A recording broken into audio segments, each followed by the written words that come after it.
Hey, Speak Easy podcast listeners. It is Altavis Pelzer, your voice manager. I unmute the voice of women ready to speak up about what has kept her silent for way too long. But guess what?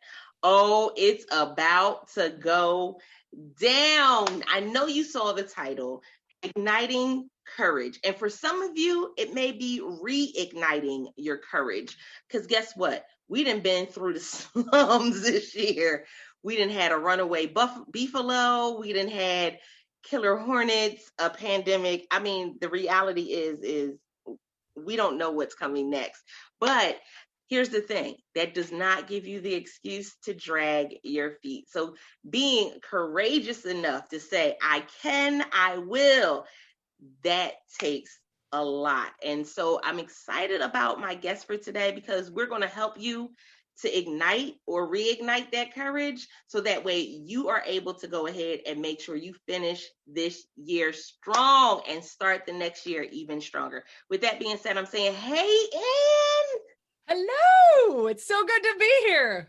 Oh my goodness. So when it comes to courage, I was not the one with it.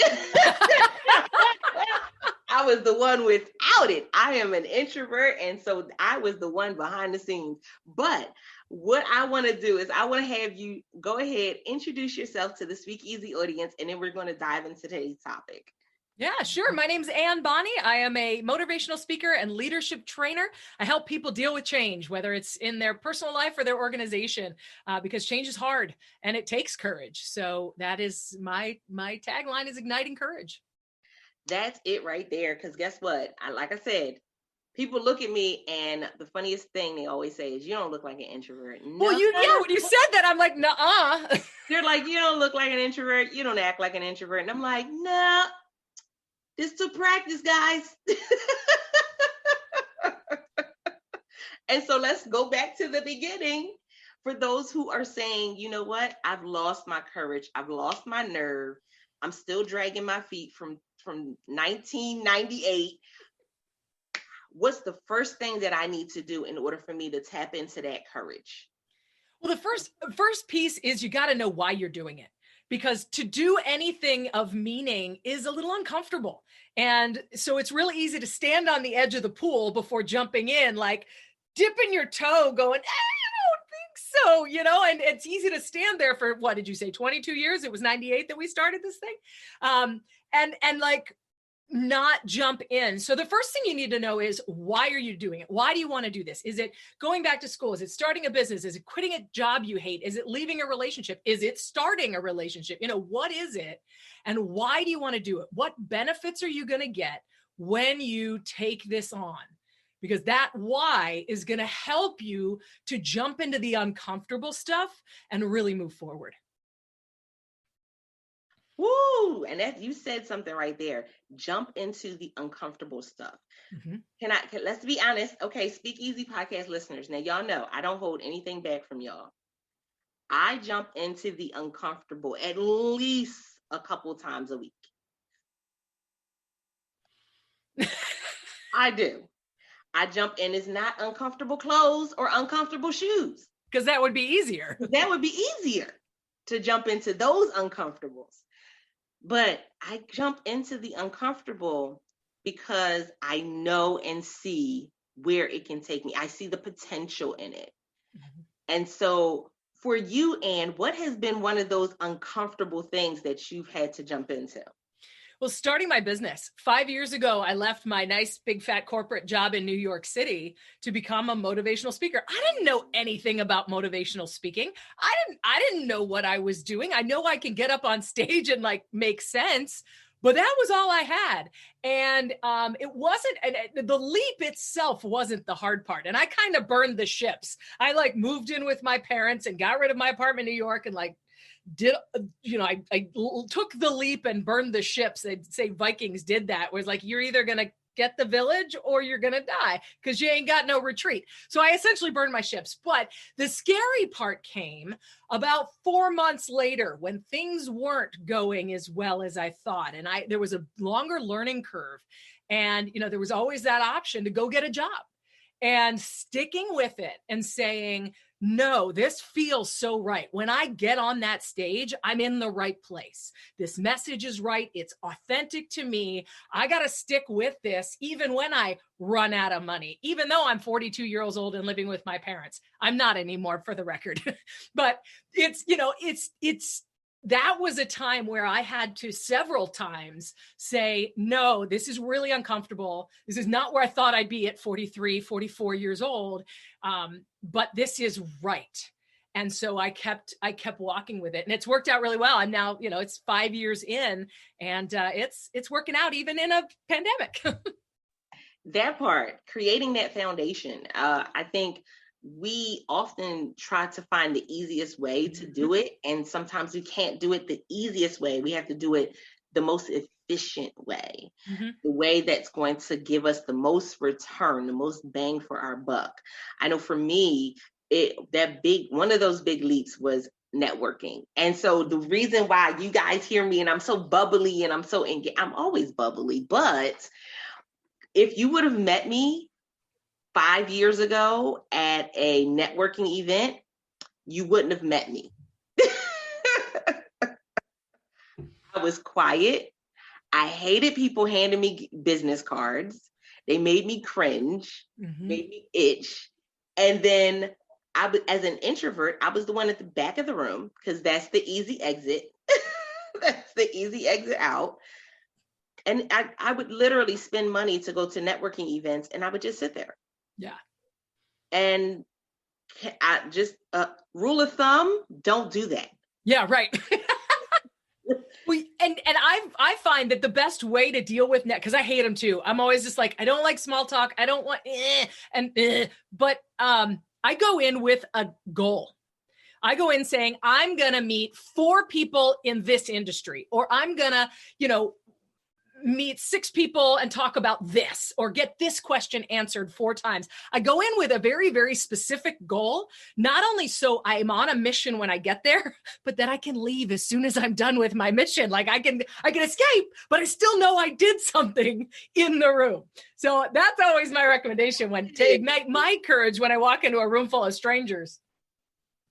You were productive. That matters. For me, it was finding my end. I had to go and I had to stop trying to look like everybody else and sound like everybody else. And man, that meant if there was music, I was dancing, because that's one of those moments where you're going to look at me and say, she's not an introvert, because I dance anywhere. And then I had to find, just that way. I had to be very deliberate. Like you said, I'm not here to talk to everybody. And that's one of those things. Like we have to build our courage. And when we're building our courage, we have to realize what I have is not meant for everyone. Exactly. And so here's what I need to meet my goal for this event. Yeah. Yeah. So it made such a big difference. I see so many other people who are just like, oh, and they're just handing people business cards. And can I be, let's be real. We're in a pandemic and you may not be able to hand people business cards for a while. Right. Yeah. Well, and that authenticity is so important too. It's not just about, when you start your own business or just when you're living your life, figuring out who am I? How do I be me? Because there's so many shoulds out there. There's so much information about what we should be doing. Whereas it's like, I finally, after 3 years of running my own business, not very successfully, by the way, I had to finally say, all right, Anne, who are you? What do you stand for? And as soon as I did that, my business took off because suddenly I was comfortable with what I was doing and it felt right. But that took me a long time to figure out, because for 42 years, or minus high school and college, I worked for somebody else. I did what they told me to do. I had this very clear picture of what my role was. And so when I dropped all that and left it behind, I now don't have the business card. I don't have the big company to stand behind and the big fat title to stand behind and all the corporate shoulds that I found. And finally I was like, you know what, Anne? Your hair looks better sticking up. It's going to stick up anyway. Try to, let it do that. That's who you are. You're energetic. You're a spaz. Like I am. It's just how this is not caffeinated even. And so, once I embraced that, everything started taking off. And so, but that takes a lot of courage too, is saying, all right, here's who I am. There's goods to it. There's bads to it. Not everybody likes it, but that's me. And I got to step into that. I love it. I love it. So guys, this is one of the authentic interviews that you guys are going to need to be able to come back to and listen to, because you're going to say, Anne said that she had to step into who she was. Let me go back and re-listen to that, because guess what? There's going to be so many other people that tell you you need to look this way, sound this way, walk this way, talk this. No, then you sound like a replica of someone else. Mm-hmm. There's already a Les Brown. There's already a Lisa Nichols. Mm-hmm. You need to be you. And I think the courage, the biggest thing that comes is that authenticity, when you're transparent about who you were, because that's a part of it, mm-hmm. who you are and who you want to be. There's nothing like it, because you can't, I can't transpose somebody else's history and past on my life. I can't. It doesn't work. So I have to be true about who I was, whether it was good, bad, or ugly. Let's be honest. And that's what I always say, is we have too much data about ourselves, right? We know all the times we messed it up, all the times, like all the bad stuff about us. We have all that data. Fortunately, nobody else has that.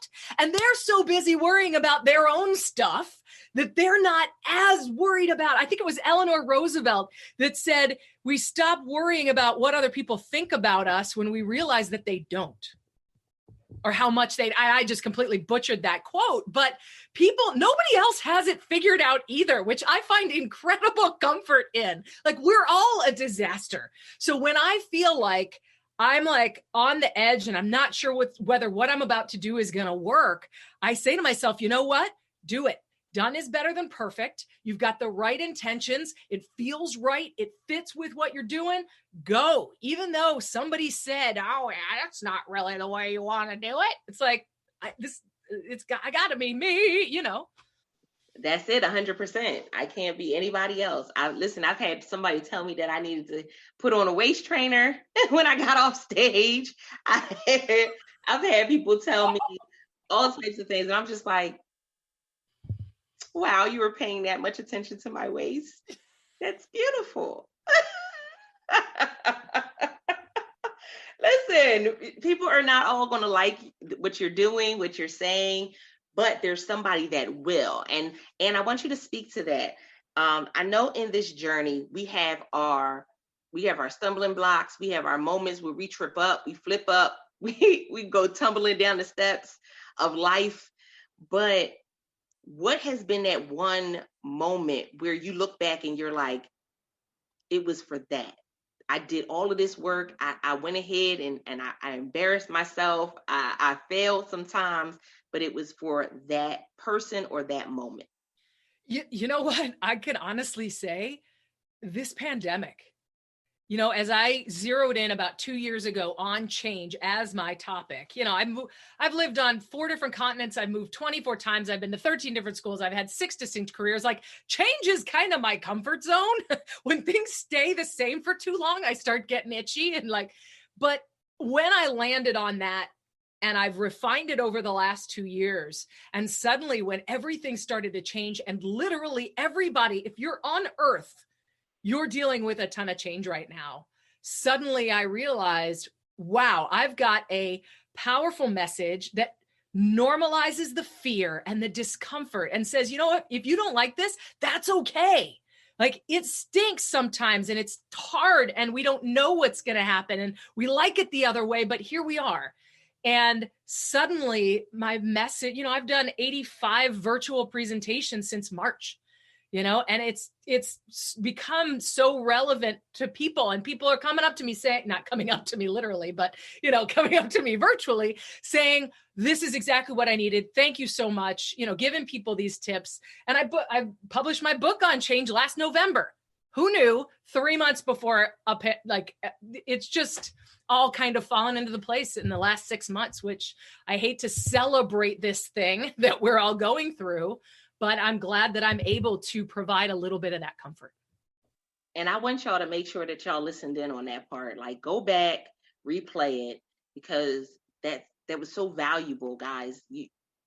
What you do today is setting you up for things that you don't even know it's coming. You don't know what's coming in the next 6 months. You don't know what's coming in the next year. But what you do today is setting a clear and strong foundation for you to be able to build 6 months from now, a year from now. You know, we always talk about wanting to be the 6 and 7 figure earner. That takes a lot of building and a strong foundation. A very strong and an authentic foundation too. Exactly. Because I've seen many of people build this 6 and 7 figure, and yes, 6 and 7 figure businesses, and it all come crumbling down from one little thing. Guess what? The foundation matters. So, Anne, let them know how they can reach you online and how they can get the book as well. Because I know some of them were like, she said she had a book. I heard her say it. And it's a fun book too. It's not like a long sit down and fall asleep while you're reading it kind of book. It's like put it on the back of the toilet seat, like on the toilet tank, and grab it when you have that 2 minutes of peace and quiet, right? Grab one tip out of it and put it away. Hey, I'm not fancy. I know my place. You got two. Anyway, your ignitingyourcourage.com is my website. You'll find my podcast on there, which is Igniting Courage. We'll find all kinds of things there. If you want the book, it's called Get Over It, with 47 tips for embracing the discomfort of change. And you can find it on Amazon, or if you want to buy bulk, you can get them on my website. So ignitingyourcourage.com. Absolutely love it, guys. Guess what? This is what it's all about, because I want to make sure that you guys succeed. There should be no one who listens into the hashtag Speak Easy podcast that is not getting something that they can make actionable steps towards success with. And with that being said, we appreciate you, because guess what? Without the Speak Easy podcast listeners, there would be no Speak Easy podcast. Make sure that you're joining the conversation, bit.ly/World Voice Community. We want to hear your take on this particular episode, and leave a review on your favorite podcasting platform. Until next time, guys, I'm your host, Altavis. Don't forget to press it out. See ya.